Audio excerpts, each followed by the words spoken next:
Ben, je sais pas, peut-être petit bout, non, 2 minutes. Tant pis pour lui.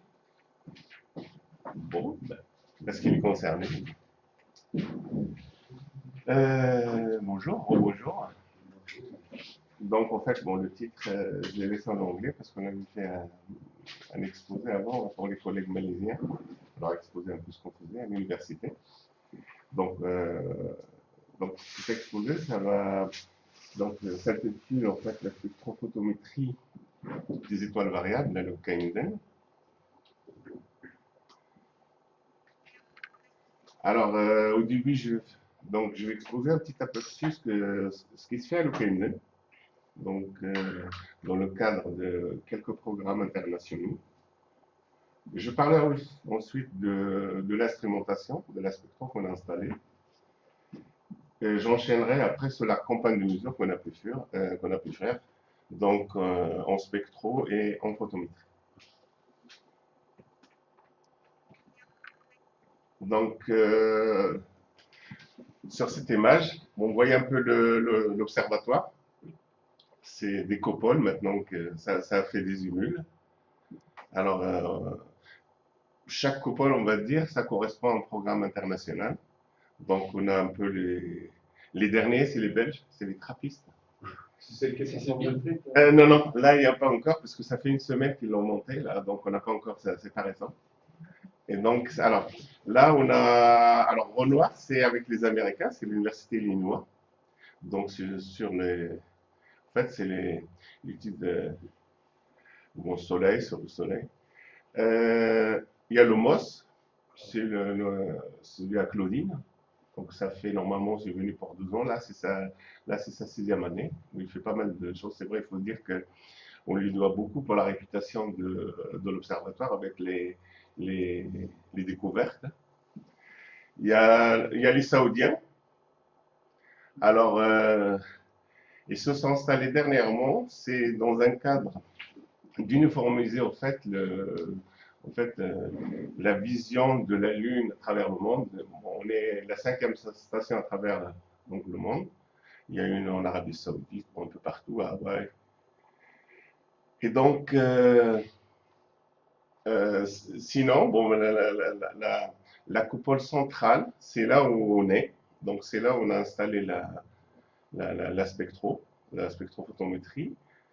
Il y a de la géophysique aussi avec l'IMIT dernièrement. Bon, ils étudient le placement aussi des continents. Il y a des Australiens qui ont mis, donc dernièrement aussi, c'est à la coupole centrale. Bouton rouge. Ah oui, super. Avant, arrière. Ok.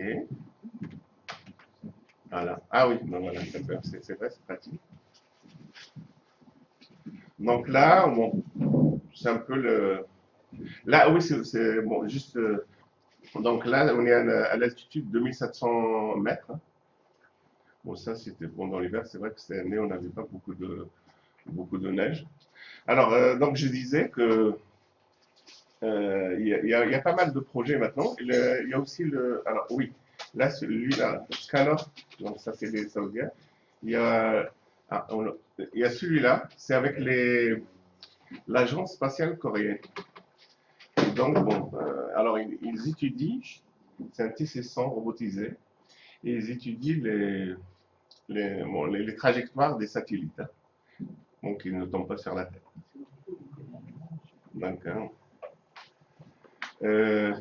Donc voilà, alors bon, quelques photos. Ouais, ben alors ça, c'est effectivement ça, c'est avec une coupole qui sort comme ça. C'est Astelco, je pense. Donc ça, leur TC-100 robotisé. Ça, c'est les Coréens. Voilà. Et, 60, TC-100. Et c'est là que les trappistes, ils ont normalement là, ils se sont mis. Non, quand tu veux le Denis, normalement c'était en train, l'année dernière, ils étaient en train de monter là, c'est fait. Alors, ce qui est marrant, c'est ils ont amené même leur soudeur. C'était une équipe de défense retrouvée. Il y a une trentaine de Coréens, ils ont fait tous les soudeurs, ils ont mis le paquet. Donc, là, il y a le MOS. Alors, bon, ça, c'est encore. Bon, il y a une dernière géocroiseur, là, c'est la semaine dernière. Et donc, ça c'est l'interface du MOS, donc qui utilise les astéroïdes. Et bon, là, on a quelques découvertes, notamment comètes et lunaires planètes. Alors, dans cette discipline, donc, ça rend, c'est vrai, ça fait classer l'observatoire de Lucandia parmi les 10 premiers. Sachant que les 6 ou 7 premiers, c'est des Américains, après Chinois et après le Canada.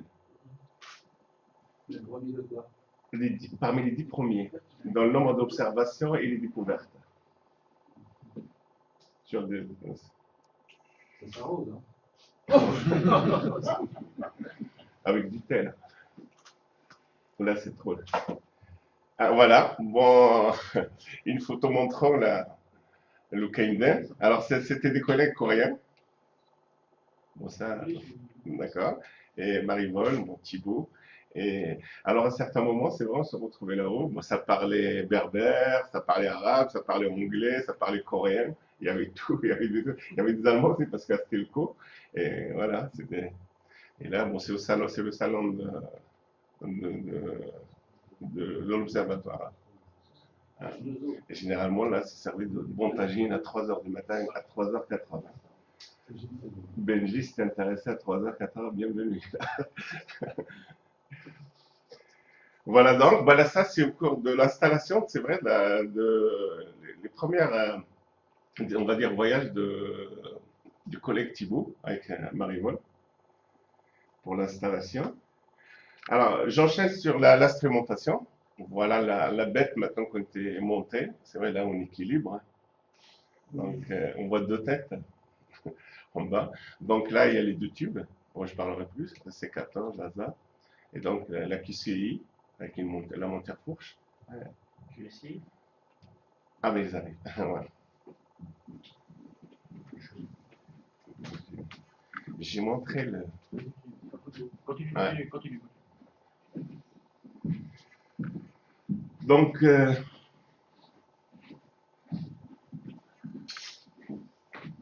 là, c'était la fin de l'installation. Donc, avec Andreas. Quand on avait fini, c'est le premier.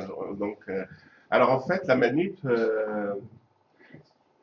il est sur 2 étages. Il y a un étage où il y a les instruments, les 2 télescopes, avec l'ordinateur central. Et en bas, là où il y a l'échelle, et donc l'ordinateur de commande aussi d'échelle. Donc, en bas. Alors, l'installation, c'est vrai, c'est vrai, les images. Il fallait l'arrêter, sinon il coupait tout.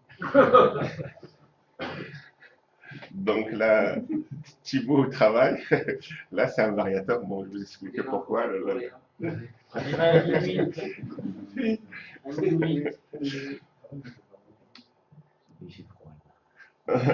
là, c'est dur. Donc, bon, pour résumer, donc on a les 2 télescopes sur une fourche, donc équatoriale. Donc là, il y a la boulette avec des fibres optiques donc, de 15 mètres, donc qui vont jusqu'à l'étage dessous. Et donc, ça permet de faire en même temps la photométrie et la spectro. Voilà les différents composants. Il y a l'échelle, l'unité de calibration et les 2 ordinateurs. Donc, un en bas pour l'acquisition des spectres et en haut pour tout ce qui est guidage et photométrie. Mais on pense que ça serait mieux de rassembler les 2. Alors, un schéma relayant un peu bon, c'est une simple relayant synoptique, relayant les différents composants. Donc, les câbles. Alors, un autre plus détaillé.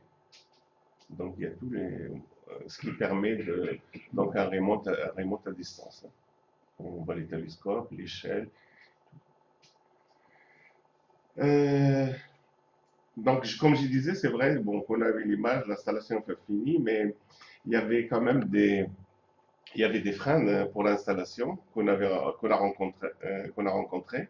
Alors essentiellement, c'est vrai qu'on est dans un bâtiment, si vous voulez, bon, ça a été conçu avec un pilier au centre qui fait 7 mètres. Alors, quand on met une AP, une monture AP avec un seul télescope, c'est vrai, ça allait parce qu'on a fait des mesures. Mais avec le nouveau système Sémafourche, il fallait rajouter un support. Et donc, ça générait beaucoup de vibrations du pilier. Et ça génère. Donc, il fallait trouver, et ça, c'est vraiment, on a passé du temps ça pour trouver. Alors, il y avait bon, des solutions mécaniques et on a proposé aussi des solutions électriques.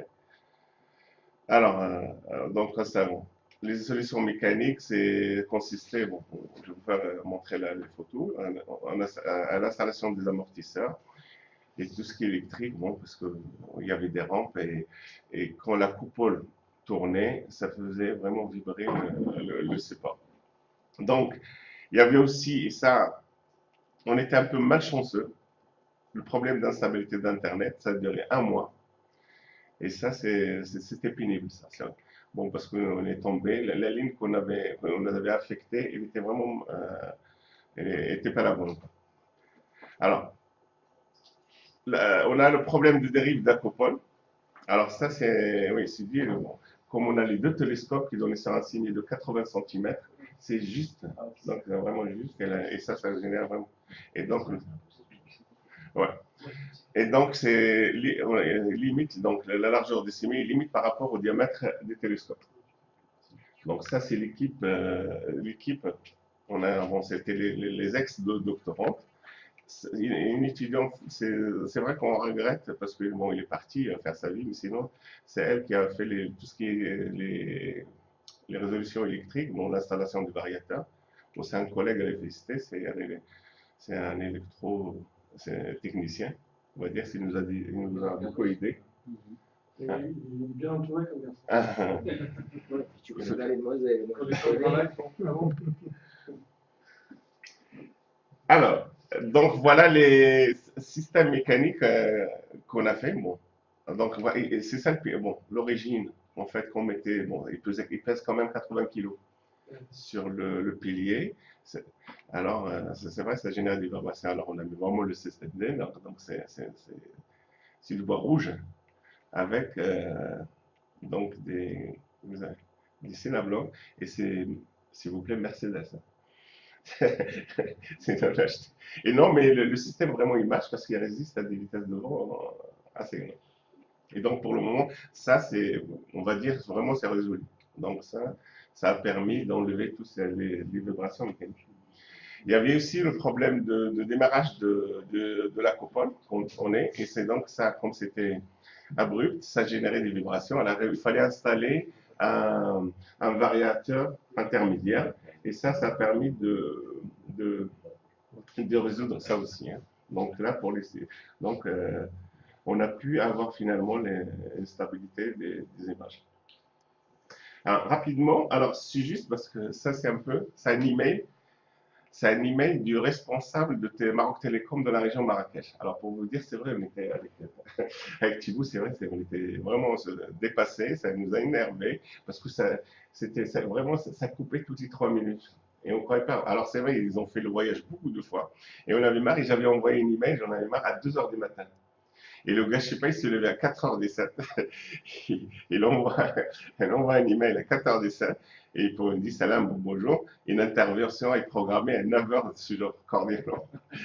Non, vraiment, vous les avez à 4h. Pour moi, bon, on a dit, bon, j'ai dit quand même que l'administration de Maroc Télécom s'est engagée quand même à nous aider. Mais c'était permanent parce qu'ils nous ont mis sur une pièce défectueuse et ils avaient du mal à trouver. Vraiment, ils ont bien moi. Mais moi, à la fin, maintenant, on va dire quand même que ça, on a plus ces coupures.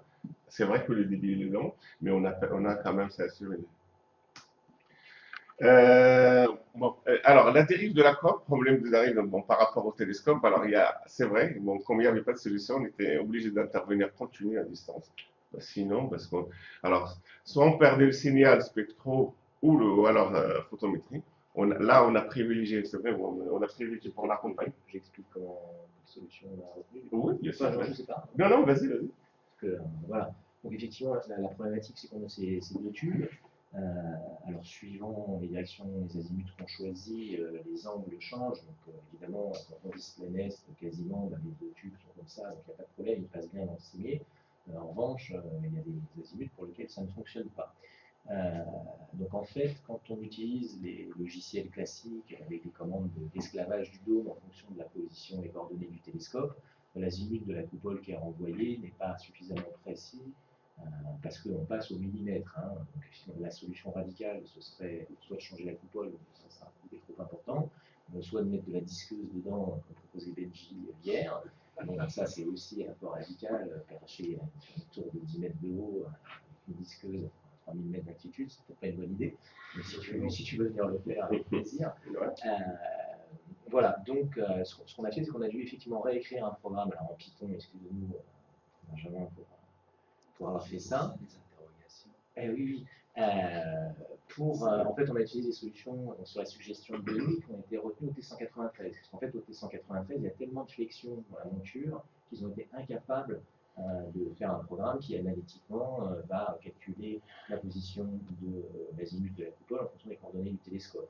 Donc, en fait, ils ont fait venir une jeune étudiante qui a donc très patiente, qui a relevé pour toutes les positions du télescope, tous les azimuts correspondant quand c'était bien aligné. Donc on a fait la même chose, mais que pour la trajectoire de la RRI à Scotty, parce qu'on n'avait pas de chinoise, donc on a été plus modeste dans la façon de gérer le problème, et puis ensuite on a interpolé l'ensemble de ces relevés, et puis on a créé un programme qui reproduit la trajectoire idéale. Le problème, c'est qu'effectivement, il y a des dérives sur le bâtiment, donc du coup, ça ne dure pas longtemps. Alors, bon, c'est vrai que, voilà, là, on est un peu bloqué à ce niveau-là, mais je crois que malheureusement, il n'y a pas de solution. Enfin, j'ai discuté un peu avec la disqueuse. Voilà, je crois que c'est la disqueuse et que malheureusement, on ne pourra pas faire mieux. Alors, la conséquence est grave d'un point de vue astrophysique, en fait, parce que du coup, on privilégie le signal spectro, et donc on occulte une partie de la voie photométrie, et donc on a une photométrie qui a été réalisée qui est de mauvaise qualité. Ce qui est dommage parce que c'était l'originalité de l'analyse. Voilà, mais ça on verra la présentation des résultats qui ont été obtenus, mais c'est pour ça que la photométrie est pourrie. En fait. Oui. Et c'était pas possible de mettre un diamètre beaucoup plus petit pour la photométrie? Alors, si, c'est certainement ce qu'il faut faire. C'est-à-dire que là, aujourd'hui, moi, ce que je préconise, c'est qu'on va démonter ça. Maintenant, on va mettre une petite lunette de 60. Ouais, une petite lunette on va mettre le C14 au milieu, donc là, 35 cm, ça va passer. Et puis, on va mettre une petite lunette de 60 mm, un truc léger, comme ça ne prendra pas trop d'encombrement. Et on va faire la photométrie. Je pense qu'effectivement, il y a une solution comme ça. Voilà. Au départ, on était parti avec ça. Parce que c'était l'instrument moins disposé. Au départ, c'était le setup de départ. Moi, j'ai mal estimé la largeur du cimier. Je ne me suis pas rendu compte en fait que j'avais des nécessités. Je n'ai pas mesuré. Voilà, parce que chez moi, j'ai une petite coupole, j'ai 1 mètre de cimier, alors que la petite, elle fait 3 mètres de diamètre. Celle-là, fait 4 mètres 80. Je ne me suis même pas interrogé sur le truc pour avoir un problème comme ça. Sinon, effectivement, il aurait fallu arriver directement avec un setup adapté au cimier. Enfin voilà, ça c'est pour la petite histoire de. Voilà. Mais si quelqu'un a une suggestion par rapport à ça, autre que la disqueuse, vous trouvez cette solution pour conserver le hasard. Il y a un côté jouissif avec la disqueuse. Oui, il y a un côté jouissif. Voilà. Et effectivement, après, on a un autre problème, c'est les problèmes de contrôle à distance, hein, parce que comme tu disais, on a 2 ordinateurs. Aujourd'hui, c'est le problème essentiel qui reste. Bon, l'Internet est lent, mais la vraie problématique, c'est qu'on contrôle ça par un TeamViewer. Donc on rapatrie tout le bureau Windows, etc. C'est complètement idiot, on bouffe de la bande passante qui est déjà faible. Si on avait un petit programme et quand il y a des petites requêtes HTTP légères et qu'on rapatriait juste les éléments dont on a besoin, on pourrait contrôler le télescope. Voilà, mais le problème c'est qu'un programme comme ça n'existe pas dans le commerce, on trouve des solutions, mais pas des solutions qui permettent de contrôler un spectroscope, etc. Donc ça reste à écrire. Voilà. Donc, s'il y a des gens qui sont intéressés aussi par ce type de projet, je sais que j'ai pu discuter avec Pierre, mais avec d'autres personnes ici, des besoins en remote control sur la spectro. Nous, en tout cas, on va certainement essayer de se lancer là-dedans avec un étudiant marocain et il y a peut-être une logique en open source parce que ça peut intéresser d'autres personnes de disposer d'un outil comme ça. qui permettrait de. Voilà. Ça ne vous inspire pas plus que ça. Sinon,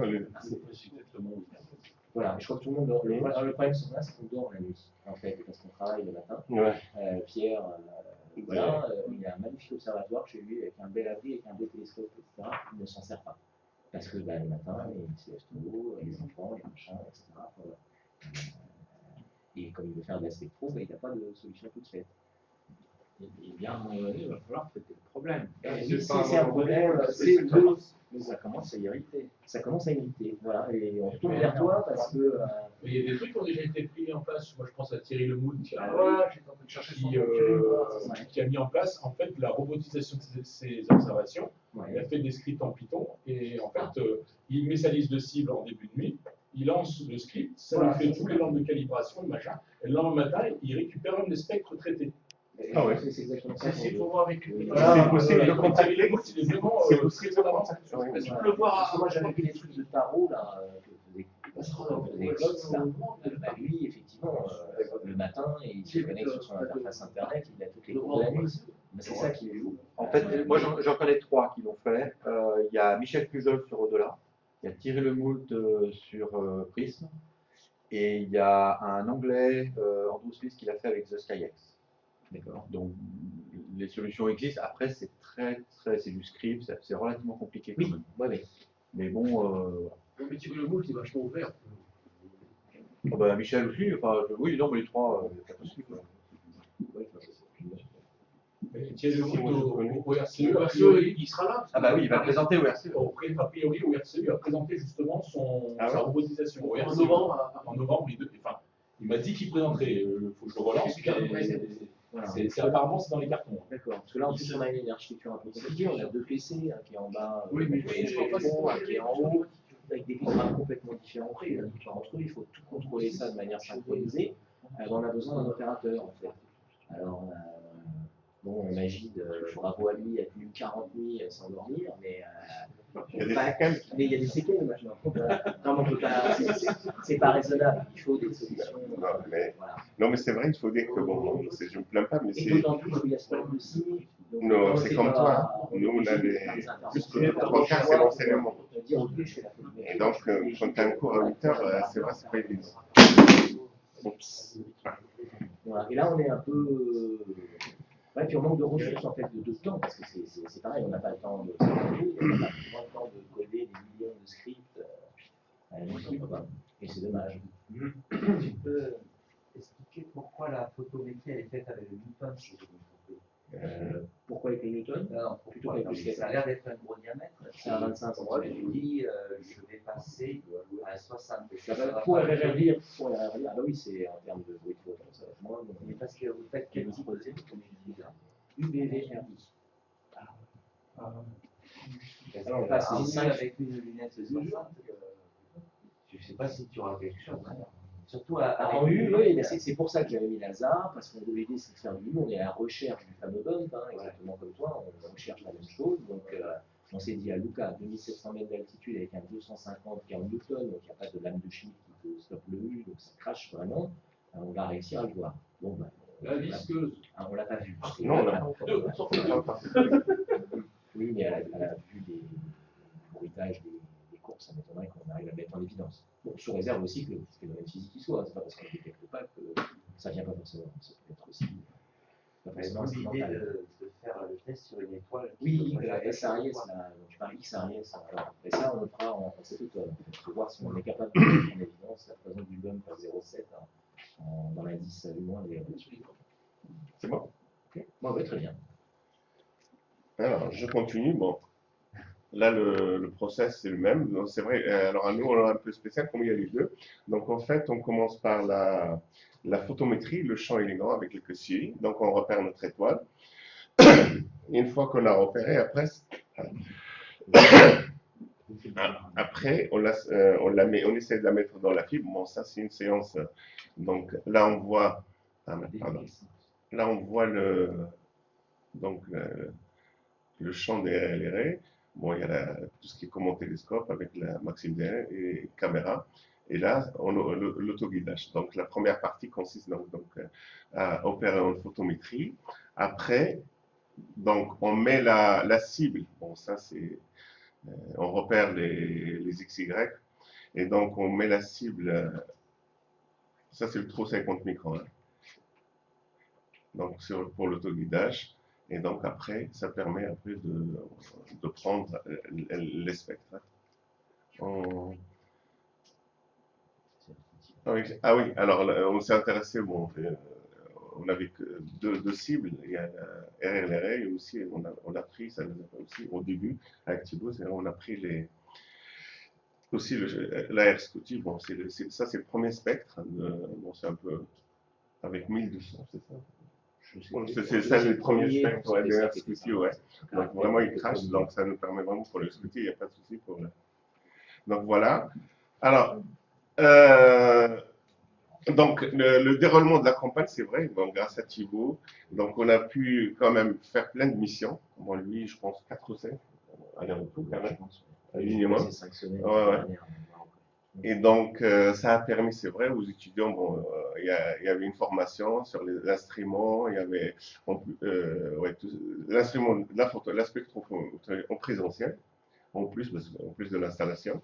Donc, ça permet d'encadrer et des masters et l'étudiante aussi, un ingénieur, un ingénieur électrique. Donc, il a réalisé aussi des vidéos. Ça, c'est vraiment efficace parce que c'est à force de répéter. Là, c'est vraiment le moyen efficace, des tutoriels. Vraiment, ça c'est efficace. Donc, ça permet à chaque fois, donc, un débutant, on lui donne les vidéos. Et après, c'est. Et donc, on a pu commencer, en fait, le début de la campagne, c'est en avril, hein. Donc, mais il y avait plusieurs interruptions, c'est vrai, à cause des dérives et la maintenance, l'Internet et la météo. Alors, il faut dire, c'est vrai, la météo, on a eu un été un peu spécial cette année. Alors, pratiquement le mois de juin-juillet, on a eu beaucoup de mauvais temps. Donc, ce qui expliquera après pour l'absence d'espèces. Et donc, alors après, bon, le mois d'août, on s'est permis un peu de vacances. Et donc, il faut dire, parce qu'en fait, bon, le travail, c'est notre statut d'enseignant-chercheur, il est bon, 95, on va dire, d'enseignants et 5% de recherche. Et ça, vraiment, ça explique. Donc, bon, de toute façon, on n'est pas nombreux à faire de la recherche, maximum 15%. Donc, ça tourne, bon, ça s'ouvre. Et donc, on a repris en septembre. Alors, bon, ça les. Non, c'était celle d'avant. Donc, alors, avant de commencer pour donc les résultats de la campagne, je voudrais quand même un état de lieu. Donc maintenant, la manip, malgré ces problèmes, il est opérationnel à distance. Il faut quand même un peu je veux dire, intervention manuelle de temps en temps quand même, parce que cette dérive, il faut à chaque fois la corriger. Bon, les bons pointages, bon, on a bon guidage, le système d'anti-vibration, vraiment, vibration, il marche. Le décalage, voilà, le décalage, donc il faut le suivre. Alors, les capteurs, c'est vrai, bon, non, bon, ça, on n'a pas pu encore le faire. Les concerts de ceux de Claudine, ils sont déjà. Voilà, on se casse pas la tête. Voilà, de Moss, donc c'est vrai, ça sinon on aurait. Ouais.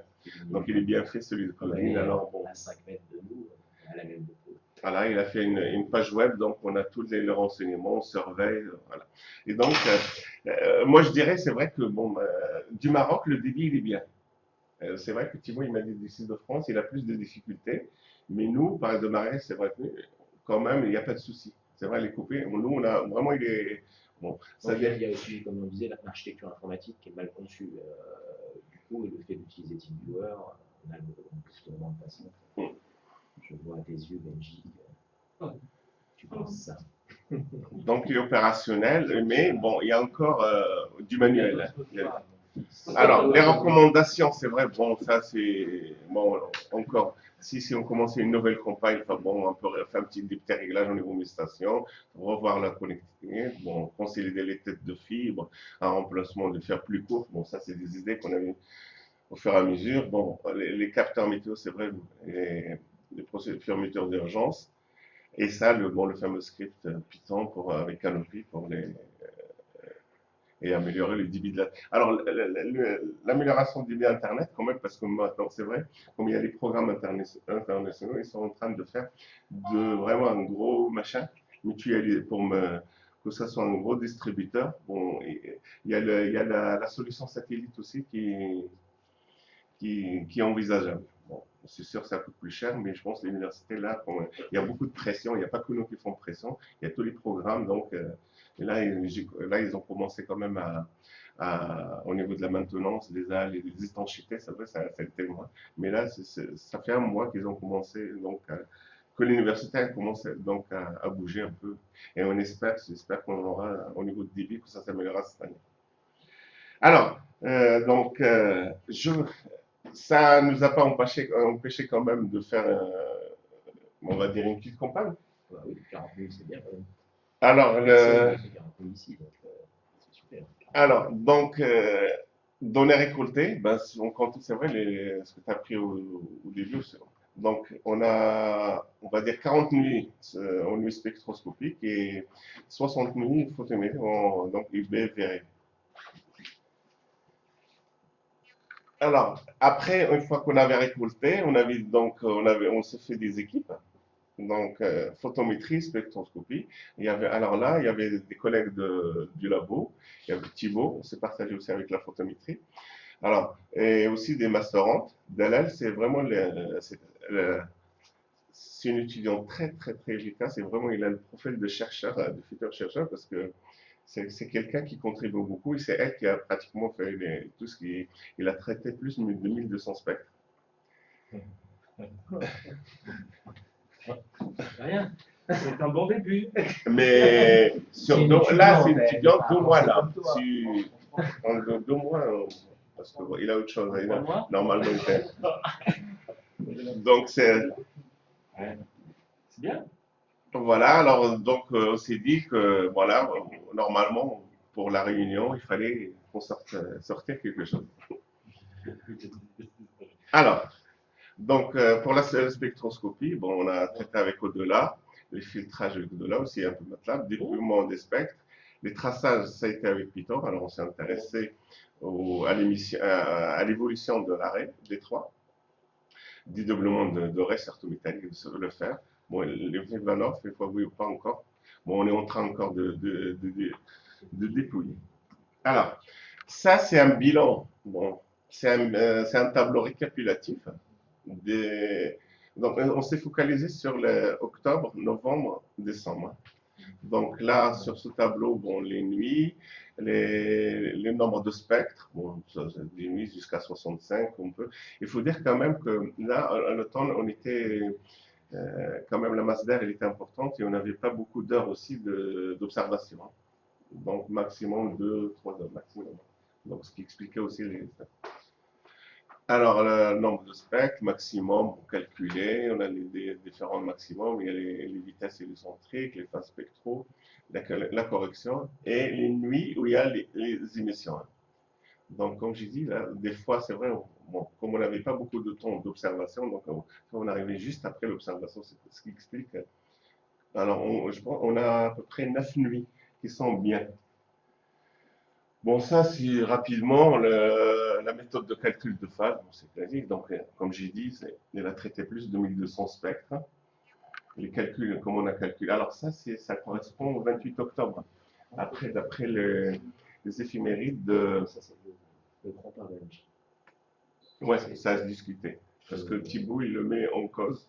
On verra pourquoi. Parce que c'est mis, d'après Denis, c'est le plus. Je suis un obsédé de la phase. Oui, mais moi aussi. Ce que phase est bien meilleur. C'est bien. Les traitements, bon, c'est classique. Le filtrage, on a pris à peu près ce que donne les Fibli, 0,6. Alors, les données de nuit, là où il y a un maximum H alpha. Alors, on a rajouté en plus, bon, la phase Blaschko. Donc, bon, différentes phases Blaschko. Et le rapport signal-bruit. Donc, je ne sais pas si là. Ouais. C'est juste une petite remarque. Là, ça prouve qu'on doit être dans les choux sur les calculs théoriques des éphémérides, parce que je vois la photométrie calculée par Daniel, par exemple, la deuxième ligne, 20h53, 20h30 mesurées. Ça fait 13 minutes d'écart, alors qu'on sait que les O-C étaient quasiment nuls à cette époque-là. C'est pas possible qu'il y ait 13 minutes d'écart, à moins que les corrections par biocentriques qui ont été. Voilà, on va voir à tous les niveaux, mais. Et donc, le rapport signal-bruit, bon, c'est un peu entre dépasser les tours de 30, entre 22 jusqu'à 33. Alors, voilà. Alors, là, on s'est intéressé à bon, les lions, ça, le E, tracer donc des spectres des 9 nuits, et on a mesuré le I. Ah, donc là, vous voyez les signaux bruit avec les différentes phases. Donc, c'est les phases pulsation, donc 0,9 pour les différentes nuits, les 9 nuits. C'est vrai, bon, là, il y a des, bon, je sais pas, il y a des valeurs un peu, on va dire un peu, donc surestimées. Et donc, alors, on voit un IMAX, donc on a comparé les différents I, les différentes intensités des maximums à chaque fois pour les 9 nuits observées. Donc, vous voyez un peu pour chaque nuit, le rapport signal-bruit, pour différentes aussi, pour différentes phases et pour différentes phases de Blaschko. Tu as normalisé tes spectres? Oui. Et on a fait, bon, on a fait ça, le max moins le min de continuum. C'est vrai, bon. Ok. Il y a à redire. Alors, on a essayé de tracer, en fait, de voir s'il y a un comportement de I en fonction de la phase Blaschko. Non, on n'est pas arrivé. C'est un peu, il n'y a pas de comportement spécial. On a essayé aussi de tracer la vitesse de choc en fonction de la phase Blaschko. Il n'y a pas un comportement qu'on va dire plausible. Donc, bon, je vais vous montrer les cours, ça ressemble à rien. Donc, parce que comme c'est le fond, désolé, comme c'est le fond, mais bon, c'est un peu dispersion, le fond il est blanc, donc ouais, en fait, ça ressemble à rien. C'est ça. C'est ça. Non, mais il n'y a pas de comportement, donc c'est pour ça que je préfère ne rien montrer. Alors, rapidement, donc là, sur ces figures, on a reporté l'évolution de l'hydrogène pour la nuit. Il faut dire, bon, c'est une belle nuit, on va dire, le 6 novembre. Donc pour différentes phases, entre 0,8 et 1,029. Donc là, bon, malheureusement, on n'a pas pu aller plus loin. Là, on a reporté donc l'évolution de la première émission. Alors ça, c'est ouais, si je me rappelle, c'est normalement ces 4 valeurs, ces 4 spectres, c'est le sommet. Hein. On a sommé 4 spectres, donc entre la phase par exemple, 0,9 et 0,91 et 0,93 pour différentes valeurs donc phase Blaschko. Alors, il y a un semblant de quelque chose. Là, vers là, il y a moins. Ça, c'est, on va dire, là. Bon, là, je ne sais pas. Là et là. Donc, ça, c'est pour les. Il manque les 3 autres. Hein. Donc là, tu es 58, 75. Ouais. Hein, voilà. Alors, après, ça, c'est la deuxième émission. Alors, ça, pardon. Ça, oui. Je reviens? Oui. Là, tu dis que tu es à la phase Blaschko 0,29. 0,29. 0,929, 0,948 par exemple. Non, ça, c'est pas Blaschko. Phase de pulsation. Voilà. Tu n'as qu'un profil affiché. Tu en as pris un ou tu... Non, c'est la somme. On a fait la somme. D'accord. C'est la somme des spectres. Et généralement 4. Et... Attends, je vais te montrer. Là, je comprends, mais à un moment donné, l'arrêt de l'hélium, on passe en absorption. Non, mais ça, c'est la première émission. Là, c'est les 4 où il y a un semblant d'émission. C'est pas encore à l'absorption. C'est les 4 immédiats qui se suivent. Hein, qui se suivent. Tu vois pas? D'accord, vous avez repéré. Voilà, à l'œil nu. Voilà, oui, à la main, si tu veux. C'est bien, c'est honorable, parce que c'est vrai que des fois, il faut tout c'est vrai. Et là, c'est que de l'émission, et on a sorti, vous avez sorti. Donc, en fait, vous êtes quoi, à 3 minutes d'échantillonnage, quelque chose comme ça? Je sais pas. Mais si pour voir 3 fois de suite 58. Et on est à 60. Ouais, combien? 300 Ouais, ouais, 300. 3 minutes. 4 specs, c'est 20 minutes. C'est 300. Ouais, donc c'est les 4 fois 6, 24. On est à 24 minutes. Ouais, 24. Oui, mais par pile, elles sont oui, c'est 4 fois 5. Non, moi, c'est ce qu'ils font tout, non? Non, c'est ça, entre 3 et 5 minutes pour l'avoir plusieurs fois. 5 minutes. Ah, tu le vois une fois tous les... Ben, si tu fais des pauses de 10 minutes, Non, de 7 minutes, 6 minutes. tu le verras Ah. qu'une fois. Si Oui, tu poses la 5 dynamique, minutes, la... trois ouais, c'est minutes, pour ça. tu peux le voir, tu le vois plus là. Voilà, c'est ce que. Vas-y. Donc là, c'est sur 24 minutes. Alors là, c'est la deuxième émission. Bon, ça, c'est pour une nuit, c'est ça. Alors la nuit 10-11, donc entre la phase 0,98 jusqu'à... Bon, là, c'est vrai, c'est pas évident. Alors, ce qu'on a fait, c'est toujours la même nuit, 6-11, d'accord? Et là, bon, on s'est mis entre la phase 1,01 jusqu'à 0,78.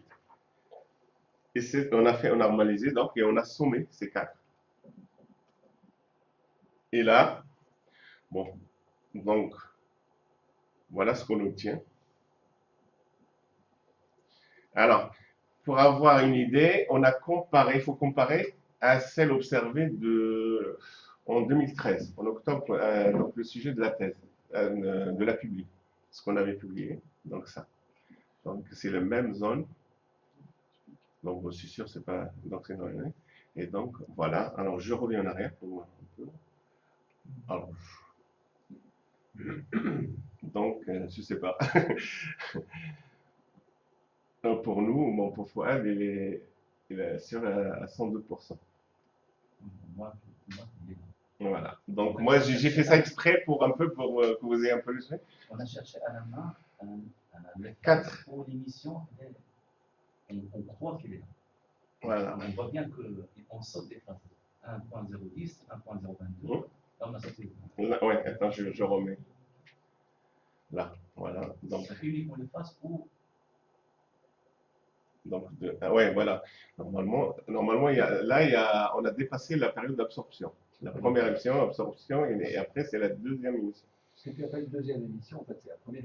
Non, non, non. Il y a première émission, après, tu as Mais non, l'absorption. mais tu commences la phase 1,070, donc on commence une nouvelle phase. non, je parle de la deuxième émission. Ouais, je crois que enfin, je peux me tromper, mais parce que tu parlais de phase spectroscopique, donc je me demande si là, la phase, vous l'avez fixée en fait à 0,91 photométrique. Ouais. Et Et ils appellent le 1 parce que c'est le 1. Ah oui, oui, oui. Donc, en fait, D'accord. quand tu vois C'est le 1, ça veut dire oui. C'est on est le... avant le 1 photométrique. Ça a été fixé, je pense. Non, c'est après. C'est après. Non, c'est la phase. Donc là, c'est de la phase photométrique. Oui, oui. Oui. Ah, D'accord. quand j'ai dit 1,6, c'est en Parce fait, que c'est tout à après. l'heure, tu avais D'accord. écrit phase spectroscopique. Mesurée, c'est Ah, pas oui. dans la Ah, spectroscopique. sur le tableau? C'est photométrique. Non, non, ça, c'est reviens dans le photométrique. tableau à l'arrière, Oui. tu vas voir le grand tableau où tu as tous les. Ah, mais c'est photo, ouais, ouais. tous les comment. Ouais. C'est pour ça que Bah, j'avais interprété ah ça ouais, comme mais ça, mais Là? là, on revient, ouais, maximum. Non, mais il y a maximum photométrique, c'est à Non, partir c'est pas de... là. Et il y a un autre tableau, non, un grand avec des trucs verts, il y a des couleurs vertes dedans. Ouais. Là, celui-là. Voilà. Maximum spectro calculé. Oui. Pour moi, maximum, c'était. Non, ça c'est autre chose. Non, ça, c'est autre chose. Donc, c'est pas sur cette phase-là, c'est sur la phase photométrique. Photométrique. D'accord. Ouais. Parce que là, il y a marqué spectroscopie. Ouais, ouais, non, non. Mais en fait, il faut remplacer par photométrique. Ah. D'accord, je peux le savoir. D'accord. C'est bon, Thierry? Bah, donc c'est la première émission. Non, c'est Pour toi, c'est la première. Bah, non, la deuxième émission avec la 0,91. Donc c'est la Zéro fin de la phase, Ah, dans quel sens c'est la on voit phase précédente. Donc Voilà. là, c'est la première émission de la nouvelle phase. Alors la contraction, l'expansion commence à 0,9. Oui, mais on parle de phase photométrique. Photométrique. Alors après 0,91, on commence à observer la première émission d'hélium. Bah, ça va être la dernière. Attends, il y a pas de la. C'est la physique qui compte, hein, là.